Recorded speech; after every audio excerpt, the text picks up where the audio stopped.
ವೀಕ್ಷಕರೇ, ಯಾವ ಯಾವ ಪ್ರಾಣಿ ಯಾವ ಥರ ಶಬ್ದ ಮಾಡ್ತವೆ ಅಂತೇಳಿ ನೋಡೋಣ. ಹಸು,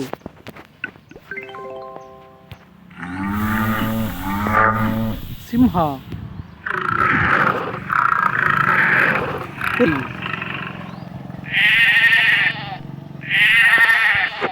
ಆನೆ.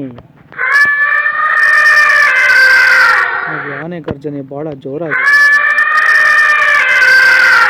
ಕೋಳಿ ತನ್ನ ಮರಿಗಳನ್ನು ಯಾವ ಥರ ಕರೆಯುತ್ತೆ ನೋಡೋಣ.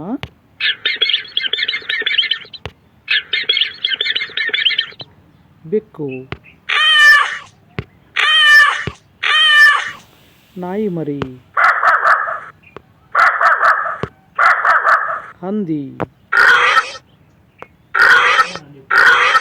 ಕಪ್ಪೆ.